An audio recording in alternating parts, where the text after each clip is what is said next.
So I'll give you guys the answer early. Is Jake Paul natural? No. I can say that with pretty certain confidence in that statement. Speaking of bumps, went right over it. Those little bumps you had on your face kind of alarmed me.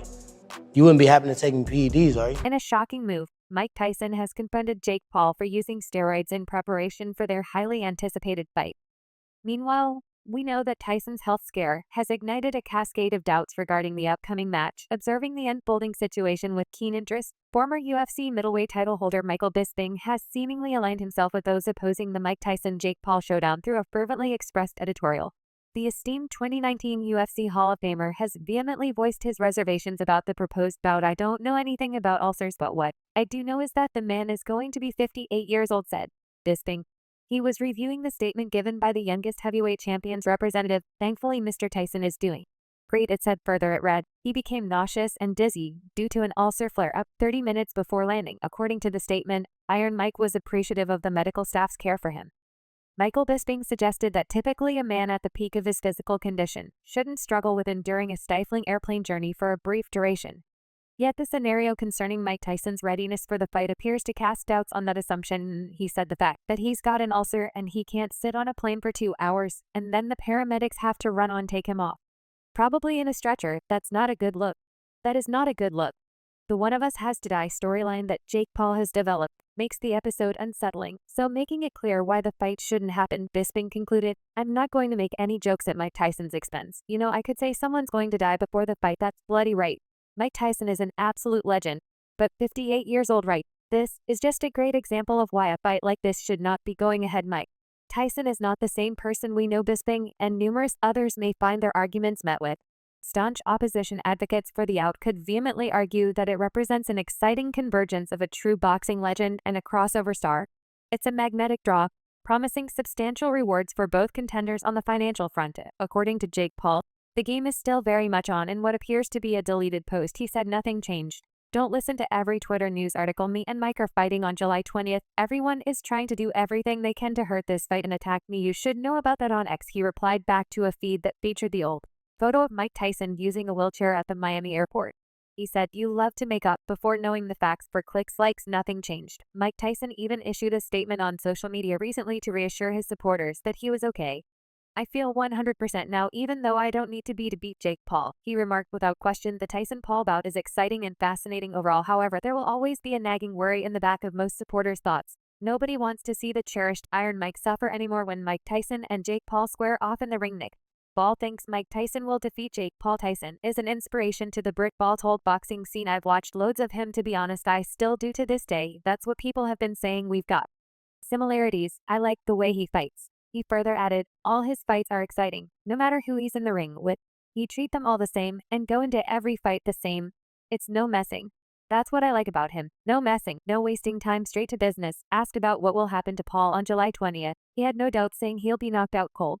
"He's doing my head in." On the other hand, the boxing community is abuzz with revelations of Jake Paul's alleged steroid use casting a shadow over his highly anticipated bout with Mike Tyson. Critics assert that Paul, no stranger to controversy, is resorting to underhanded tactics to secure victory while he's faced accusations of cherry-picking opponents in the past. A new accusation has surfaced. Observers point to a telltale sign: an outbreak of acne and pimples on the left side of Paul's face during a televised appearance.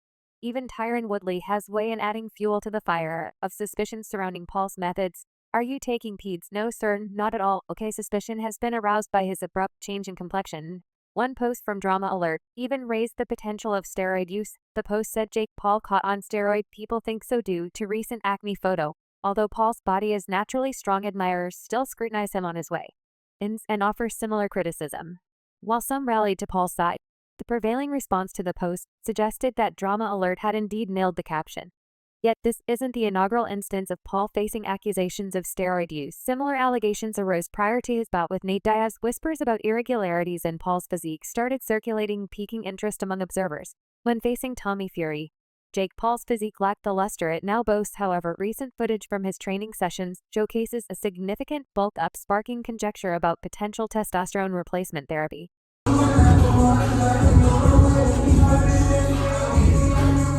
Accusations of steroid usage flood the comment of his videos and photos. But he's not one to stay silent. Instead, the YouTuber took matters into his own hands. heading to his X account to unveil a recent negative test result. Pushing back against the allegations, transitioning forward, it seems, Jake Paul is diligently advancing towards an impressive 3-stone metamorphosis as he readies himself for the impending clash with Mike Tyson at 27 years old.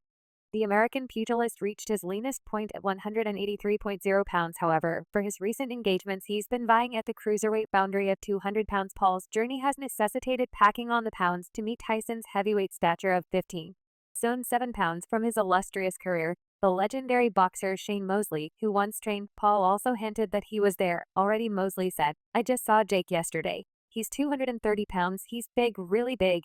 He said he feels as fast as he does at 185 pounds. According to Mosley's assessment, Paul seems to have packed on a hefty 2 stone since his last map, now hitting the scale at a hefty 16 stones and 4 pounds. What's more, this weight would make him considerably 3 stones heavier than his previous 13 stone and 1B measurement. When he squared off against the 224-year-old Tommy Fury, Mosley's insight implies that Paul is now matching the weight Deontay Wilder carried when he went toe-to-toe with Tyson Fury back in 2020. Jake was probed on his remarkable move up in weight, and he said, allegedly, in my opinion, that's a rumor. I feel like I'd be looking fat if I was 230 pounds. But following it, Jake Paul disclosed that in preparation for his impending fight, he intends to bulk up to 240 pounds. He won't, however, stop there. In a recent podcast episode, Jake Paul delved into the intricacies of his pre-Tyson fight preparation, shedding light on his unconventional approach to bulking up. Contrary to expectations, Paul disclosed his deliberate weight gain strategy, catching many off guard, with the magnitude of his transformation traditionally tipping the scales at 200 pounds and maintaining a steady 210 pounds off. See on the YouTuber turn boxer stunned listeners by revealing his current hefty 230 pounds frame, showcasing a considerable departure from his typical weight spectrum. Contemplating his recent increase in weight, he credited it to his dedication to indulging in ample food, letting his body naturally bear the added pounds. He marveled at how seamlessly his physique had adjusted to the newfound weight, implying its innate ability to manage the additional mass with ease. Private event at a restaurant, and Shane Mosley was there, and I was just having a private conversation with him, and he put it on a podcast. So what's the problem with you being 230 though? You're fighting at what, 220? Heavyweight. Okay, so no, it's just like shocking to people that is how much I weigh. I think just because normally I'm fighting at 200, I'm walking around at 210. All the way down to 185 was the lowest you fought, right? Yeah, it's weird to me that I'm weighing 230. I like it, but since this was noodling after my last fight, I'm just getting to eat as much as possible, and it turns out my body can carries this weight super well. Furthermore, Paul underscored his conviction that his added bulk would significantly enhance his performance inside the boxing ring. He articulated his plan to progressively pack on more pounds, setting his sights on hitting 240 pounds before slimming down to 220 pounds. Prior to the bout, Paul stressed that working out at a heavier weight throughout his training camp would effectively replicate the sensation of wearing a weighted vest, thereby fostering greater muscle strength and heightened speed when he eventually sheds the surplus mass. Training for this camp right hasn't started yet, but if I'm training for this camp at 240 and then I cut down to 220, it's basically like I had a 20-pound weight vest on for the whole entire camp. So my muscles are going to be so much stronger, and that speed will